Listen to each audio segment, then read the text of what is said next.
Hello, lovely people. Linda from Linda's Essential Science here. I'm jumping on this evening. I'm meant to be doing a hormone workshop in Ballarat, but sometimes things get in the way and people can't turn up. And instead, I am doing a live. It won't be as in depth as the hormone workshops are. We do really delve into individuals' issues and symptoms and really kind of go through a lot of what they're dealing with. But I really did want to jump on today because I do believe that this is a really important topic. And I do believe that this is something that we can really become more curious about as women, especially. Now this is of course not only for women, but we have a much more complex hormonal system than men do. Okay, so you guys, you men out there are very lucky. You have quite a stable hormone system. Your levels don't fluctuate over a 28-day period as women's do, and you don't need to be preparing your body to have a baby. And then you don't need to get rid of that ability to have a baby as you get older either. So yes, men do experience hormonal imbalance. However, this topic will be mainly for the women that will be out there watching. So please feel free to ask questions. I'll try and keep an eye on the questions as they come through. It can get a bit distracting, so bear with me. A little bit about myself. I have gone through, if you've read some of my posts or watched some of my videos, I've gone through a few hormonal challenges myself. And at the start of this year, I made a real pact to try to come to some understanding of what was going on with my body and to start to fix a few of the things that were happening, and that was I was seeing happening and feeling happening. I hadn't really had a normal cycle from what I can remember because I was on the pill for nearly a decade, went off the pill, fell pregnant immediately, never got my first period. We unfortunately lost that little one. Had an early miscarriage, about 10 weeks, and then had one cycle and fell pregnant again. And from there, I have been either on contraceptive medication or breastfeeding or both. So I've had another 2 babies since then, so that's 3 babies in total, still breastfeeding, and have had the mini pill, the oral contraceptive pill, and a Mirena. So, from all of my really negative experiences with all of those methods of contraception, I have come to have a bit more of a curiosity about what has been happening with my body and really wanting to work out what on earth is going on. And as I learn things, I like to teach them because I feel like if I'm going through them, I'm sure there's a whole lot of women out there who are also experiencing symptoms that they don't believe to be anything other than just the fact that they're now a mother, or the fact that they're now 40, or the fact that they're now 60, or the fact that they're now no longer a teenager and they're out of puberty and life, blah, blah, blah. We always blame our symptoms on a lot of other things. And it may not be hormonal, but I guarantee you there's probably some type of imbalance in there that is contributing to your symptoms. Now, hormones. What do we mean when we mean hormones? Look, there's a lot of different types of hormones out there. What I'm really talking about today is the sex hormones and the stress hormones.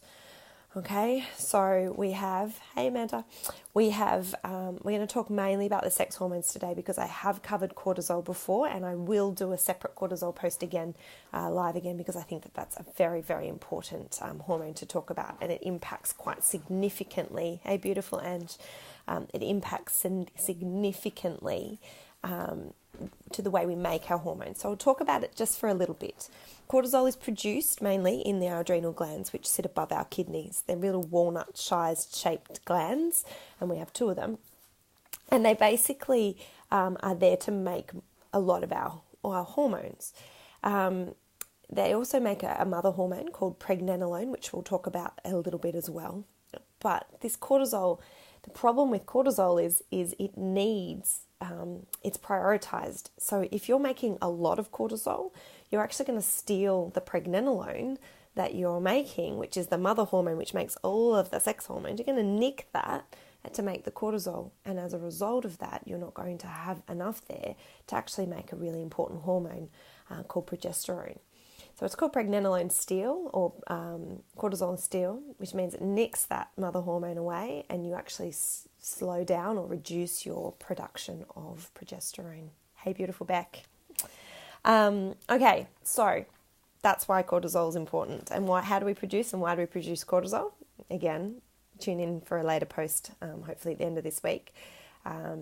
But we produce it when we're stressed, okay? We're meant to be in this calm state of relaxation majority of the time. We're not meant to be in fight and flight. And when we're in fight and flight, we produce our cortisol. Hey, Casey. All right, so sex hormones, let's talk about those.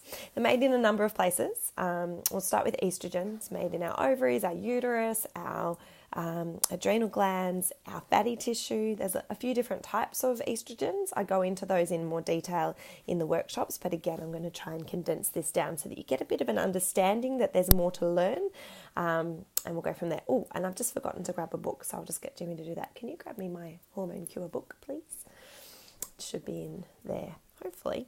Okay, so estrogen. We've all heard of estrogen. What is it and what does it actually do?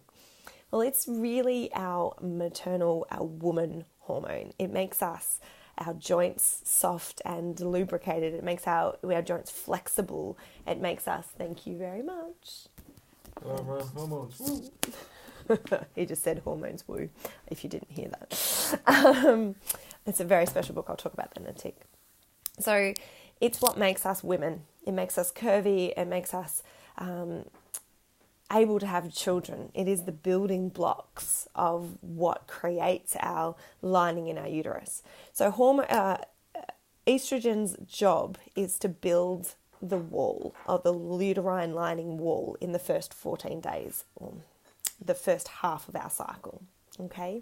So it builds, if you just think about it a bit like a worker building a brick wall, okay? You've got this worker there building a brick wall, estrogen's cruising along, building up that lining, making it all nice, not really worrying about how it looks, but just building it to get to a particular height. And then what happens is progesterone comes in at about day 14, and the balance starts to shift. We've got a bit of a seesaw action. You really, as estrogen starts to decrease in the body, progesterone starts to rise. And as progesterone starts to rise and estrogen starts to back off, the progesterone's job is to actually stabilize that wall, prevent estrogen from building it too high and too wobbly, and really kind of build it up and make sure that it's stable and sits there really nicely. That's progesterone's job. And then the egg doesn't get fertilized, it moves through, there's no indication to the body that we're pregnant, so progesterone drops away and that lining falls away, and as estrogen starts to rise again. So as that lining falls away, that's our period. Okay, so that's a really, really basic, simple way of looking at what's happening with the hormones in our body. So if you're really having a good look at estrogen, because I think this is something that's really important. First of all, it's the most ancient of all hormones, okay, in our bodies. They've actually found it in like prehistoric insects. So it's very important for reproduction in pretty much every species that we know.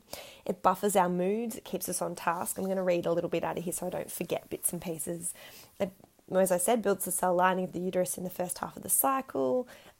It's responsible for our libido as well, so it makes us feel sexy and want to have sex. So estrogen's really important, okay? It gives us our maternal instinct, makes us want to have babies and procreate, to keep the human species going.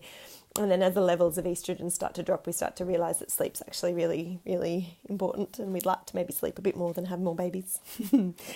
It's also it retains salt and fluid, okay? So it will give you bloat, and it holds on to fluid. It's a fluid retention agent. So what I want you to start to think about too is what is, hey Emma, hey Nikki, to think about whether you might be low or high in estrogen, because low or high estrogens have a really, really negative effects in our body. So when our hormones are all balanced and everything's working the way it should, we feel awesome. We feel good. Our joints feel amazing. We have energy. We sleep well. We are alert. We don't have brain fog. We want to be out with our friends. We communicate really well. When everything is in balance, we feel fabulous. We don't have pain. We don't have bloat. We don't get digestive disruptions. All of these things. We want balance. Okay, we really want balance. So what tonight is to see whether maybe some of the things that you've just been dismissing as being, I'm 38 and I've got 3 kids and I'm running a business and that's why I feel like crap. I want you to become curious about your body and really start to see whether there is something that maybe, simple things that you can do to address small things in your system which can make big differences to how you feel. So excessive estrogen, this is something we see really commonly. Okay, especially in the 20s and 30s. And it presents with bloating. Here we go. I want you to sort of give me a like or a wave or something along those lines, or an angry face if you want, if you experience any of these symptoms. Bloating, breast tenderness, painful, heavy periods, endometriosis, mood swings, headaches, facial redness, okay? Yes, Amanda, if I don't talk about that as I go on, I will jump on and in the comments and have a bit of a chat about that as well. So excessive estrogen creates all of those sorts of things that we see. And you see those women who walk around with that perpetually red face. I now look at those and I go, I wonder if their estrogen is excessive.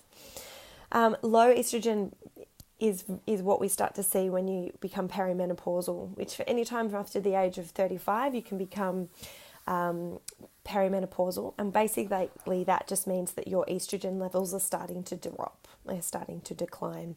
So you feel less alive, you feel less focused. You have a dry or shrinking clitoris. It's a really big one. So your sex drive starts to diminish quite significantly because you don't get the same enjoyment out of sex. You're cranky, your mood's really flat and low. Like I said before, decreased joint flexibility, saggy skin, wrinkly, saggy skin can be a sign of low estrogen as well. So again, you can see that they're actually quite different in the symptoms that you get from having either high or low estrogen. Now, it doesn't just go with that. Unfortunately, it's never just one thing. Often there's a combination, and we often see high estrogen with low progesterone. And progesterone is one of those really important hormones that often gets missed and gets sort of lost in the background. Although I feel it's one of those really important ones. For me, it was really, really important. And when I had to take, I say had to now, unknowingly took synthetic progesterone in the form of Provera, the effects were horrendous. So I now understand how horrendous having an imbalance of progesterone was in my system. It's quite uncommon to get a high progesterone, but low progesterone can do all sorts of horrendous things to you, the way you feel and act. So progesterone helps the thyroid perform efficiently, which is really important to think about. As often people present with lots of thyroid symptoms, but their thyroid testing comes back completely fine, and they wonder what's going on. But if you haven't got a good progesterone, your thyroid may not be functioning as well as it could. However, your testing might look okay because you haven't actually got a thyroid problem. So that makes sense. So it helps your thyroid perform. It raises your body temperature, so it boosts your metabolism. So if you've got low progesterone, you're often really struggling to lose weight. It's a natural diuretic, as you can see, that seesaw effect. Estrogen holds on to the fluid, progesterone gets rid of it, okay? It gives you this, when it's in the right balance, it gives you this overall sense of well-being. You just feel good. It's kind of called your happy hormone. What about the pill high in progesterone? Yeah, I have issues with all pills, all contraceptive pills now, even though I was one that took them and took lots of different varieties. What you want with a pill is to be really balanced with the pill, that it's giving you a bit of both if you have to take one. Something like Alevelin is not super bad, but there's some of them that are pretty horrendous out there. High progesterone pill will often reduce the progesterone that you're producing naturally. And you've got to remember, any pill that you're taking is a synthetic form of it. And a synthetic form of it will not act the same way in your system. Same as essential oils. You can alter the chemistry of an essential oil, or you can synthetically create an essential oil, but your cells know the difference. And it's the same thing when it comes to hormones. You give your body a synthetic hormone, it will act in some ways like that, but it will not. It will not act exactly the way that we want it to act in our system. It will not act like the way it will be if our body produces that progesterone naturally. So if you think about progesterone, we talked about before that it stabilizes that uterine lining in the second half of the cycle, helps reduce the size of the lining. So if you think about that too, if your progesterone is low, you don't have those little workers coming in to stabilize that wall that the estrogen has built up. So estrogen kind of gets left a bit unchecked, and it doesn't have that perfectionistic trait that progesterone does. So progesterone's kind of trying to manage the situation in the background, but these estrogen workers are just chucking bricks on wherever they want, and sometimes they'll build too much wall here and not enough wall there, and it'll be unstable. So it often will start to fall down before your period is actually due, and that can be the symptoms that means that you're getting that spotting in the couple of days before your period actually comes along. I love that analogy of the wall, of the brick wall, and of it being unstable and it falling down and dropping some bricks early and that spotting coming along. That's a really big sign of a high estrogen, low progesterone type setting, or even just a low progesterone as well.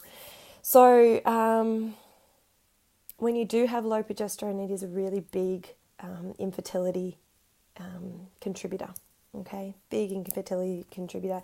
And night sweats. People that get night sweats, it's always a bit of a warning sign for me that there may be a progesterone issue, that they're not producing enough of it, or that they're on something synthetic. Oh my God, the night sweats that I got when I was on Prevera were unbelievable. You always think back now to what I know now, what I put my body through. Without the knowledge that I have now, I would, if I had that time again, oh my God, the differences that would have happened, unbelievable. Sleeplessness is a big sign of low progesterone as well. Irregular menstrual cycles. If you think about it again, you don't have that. The progesterone work is trying to stabilize and stop estrogen building the wall up. You can get early, late. It can be all over the shop, and you can often spot for days after as well. It's often a sign of low progesterone too. So just some things to think about there. I saw Sandy jump on. Now you're making me nervous, Sandy. Feel free to contribute if you want to. Sandy's a beautiful naturopath who loves the thyroid. So one day I am going to get her on here to talk thyroid, because I also love thyroid. Okay, a little bit about pregnenolone. We talked about it very briefly before. It's your mother hormone. Okay, it makes all of your hormones, and it's really important. And you need cholesterol to make pregnenolone. Okay, so you need a good cholesterol that we're eating through our good healthy fats in order to make these hormones. I'm not going to go into cholesterol here. That's a whole different ballgame for a whole different day. But I really believe that we need to have good, healthy fats in our diet in order to be able to make enough, have enough of the good cholesterol there at our disposal so that we can make these hormones readily. Okay, it's a whole different topic for another day, but I'm not going to go there right now. I might go there in the... Yes, Casey, this live could go forever. I'm not going to do that. Okay, you have to come to a hormone workshop for it to go forever. So low pregnenolone, this is something that I'd never even heard of this hormone before I started researching hormones. I didn't know there was a mother hormone. I knew about estrogen and a little bit about progesterone, but that was it. So when I heard about pregnenolone, a few little light bulbs and flashes went off in my mind. Low pregnenolone, trouble finding, what was that? The right word. Oh my God, word finding ability just gets shot with this. Symptoms of sort of ADD, a bit of attention deficit sort of stuff. I do menopause workshops. I will run one really soon. Deal? Miss Linda, you have to come though, promise. So ADD, symptoms of ADD, symptoms of even obsessive compulsive sorts of stuff can be a bit of an indicator that there may be an issue. Anxiety, mild depression, brain fog, social phobia. I think that's a really big one. And I know I went through a stage when there was a lot going on that I really pulled myself back in out of the world. And I think sometimes we just blame these symptoms on things like anxiety and depression. But for me, why are we anxious? Why are we depressed? And often I think that anxiety and depression is actually an imbalance of something in our system, whether it's hormones or whether it's thyroid function or whether it is an adrenal issue, cortisol too high or too low, adrenal fatigue or an imbalance elsewhere. I think sometimes we just think that we're depressed or we're anxious because of life situation and life circumstances, but often it's got to do with something that's going on in our system. I'm a big believer in the gut being a huge part of our entire system. But I really think it starts a lot with our cortisol as well. So please come in and stay tuned for a cortisol online workshop that I'll do really soon. So just thinking about that pregnenolone again, and being really careful to make sure that we've got really good cholesterol in our system. Okay. Ooh, I don't want to go into cortisol. I really do, because it's such a favourite topic of mine, but back away, Linda, back away. The last thing I'm going to talk about tonight is androgens. Okay, androgens are our sort of male versions of hormones, simply put. Includes a few different ones. There's 4 of them, but the main one that you would have heard of before is testosterone.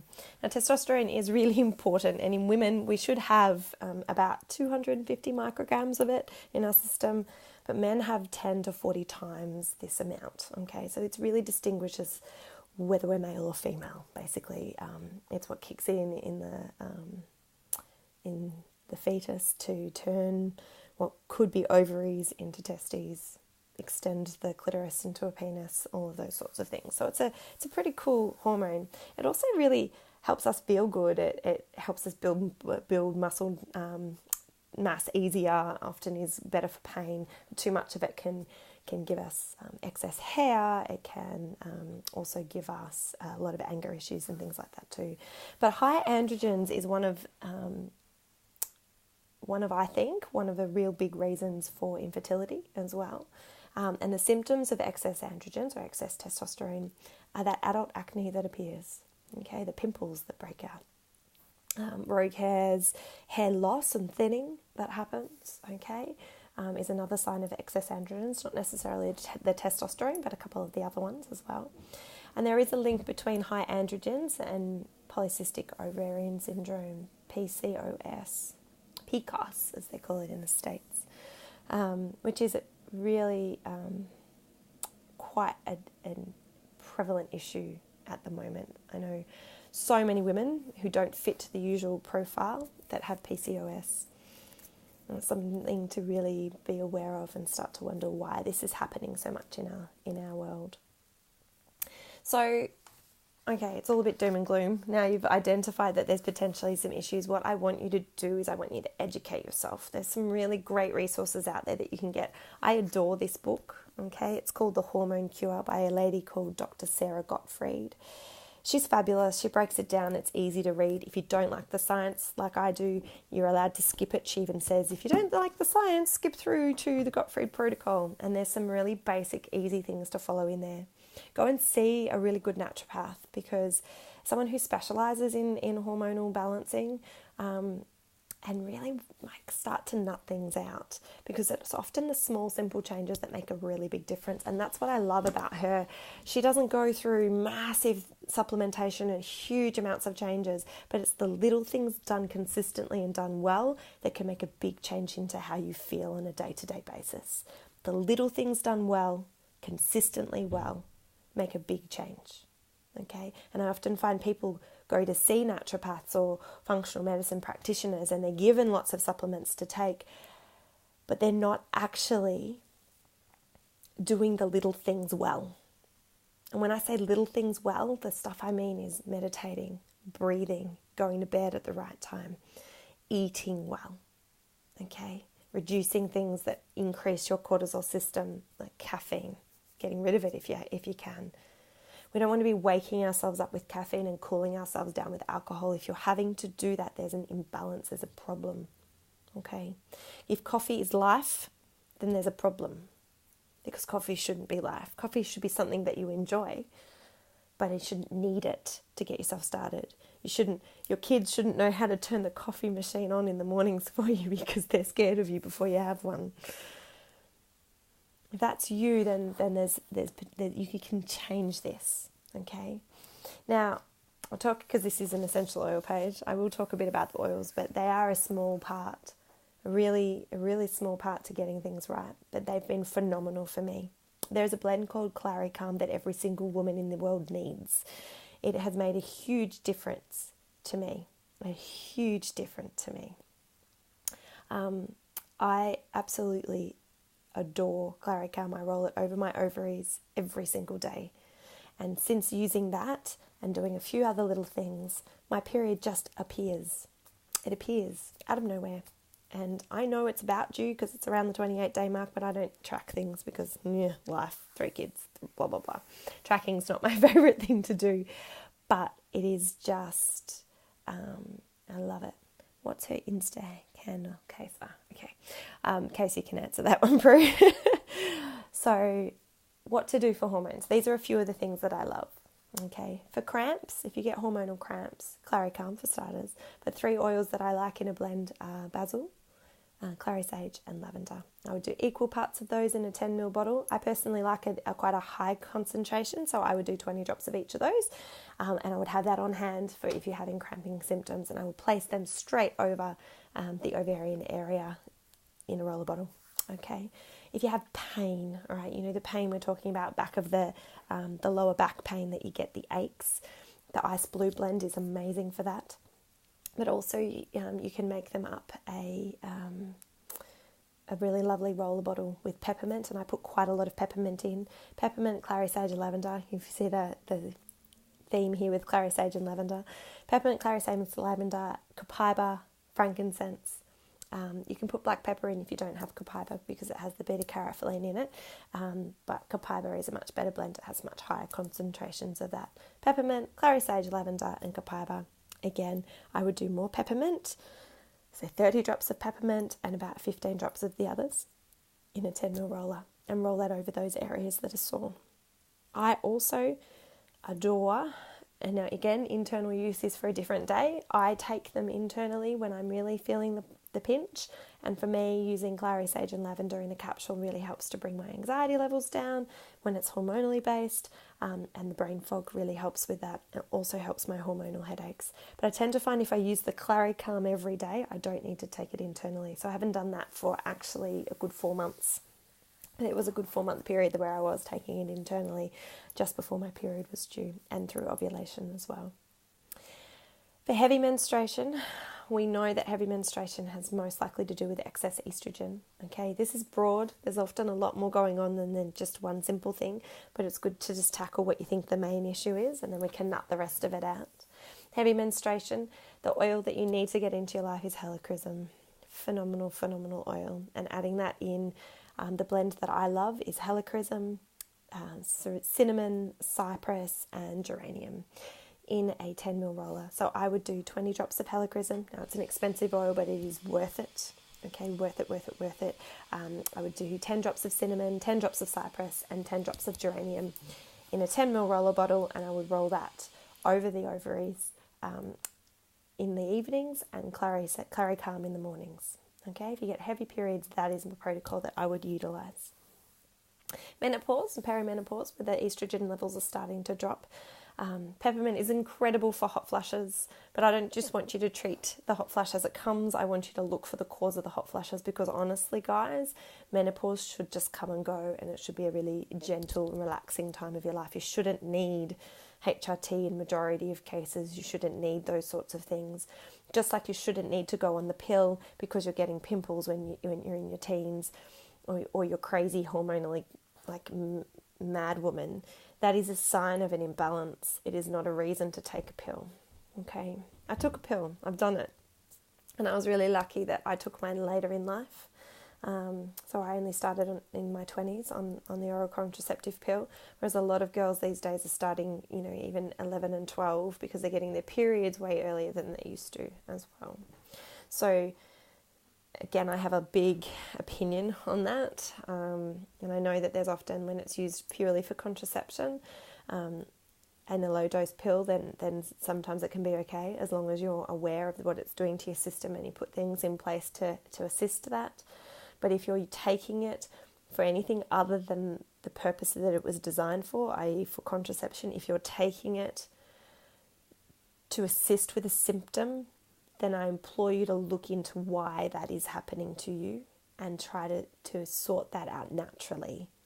And there's a lot of information, and empower yourself with that information, empower yourself with that knowledge.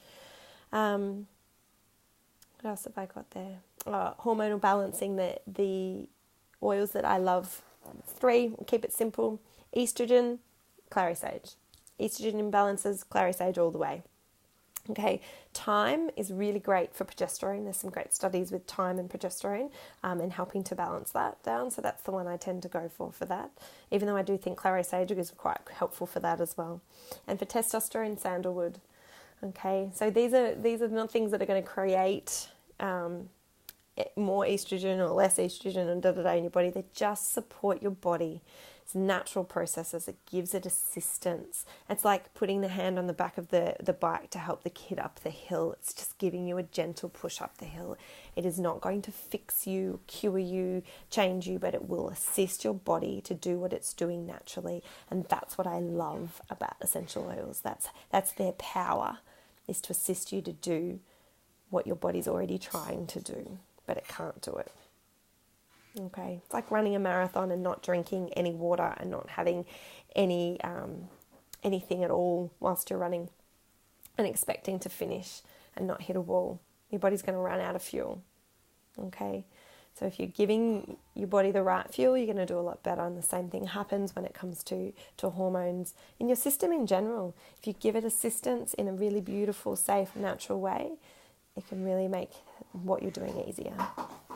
I think that's probably enough for today. It sounds like I need to do a menopause one soon. So I'll get onto that. And Sandy, if you're still watching, I would love to do a thyroid one with you, because I know that's definitely your jam. And it'd be great to really get your take on the thyroid out to this beautiful community who are all gorgeously curious people who are looking for natural solutions or different solutions to what they're currently experiencing. So I hope you got a little bit out of tonight. We will chat soon, beautiful. I hope you got something out of tonight, because what I really want from this experience for you guys is to, and I've said it a bunch of times, but I'm going to say it again, is to become curious. Okay? Don't take your symptoms lying down. Don't take them as something that you need to just put up with. And unfortunately, not all doctors, but a lot in the modern medicine world, really, if you're not that sick and they don't classify you as unwell, then there's not much you can do. And your tests come back okay. It's not alright. If you don't feel well, keep looking for the answers. Okay? Love and cuddles, guys. And if you're looking to get oils into your life, please contact me, because if I enroll you, I can support you in that journey, and I adore doing that. All right. So, have a wonderful, wonderful evening, and I hope to see you in the flesh sometime soon. See you guys.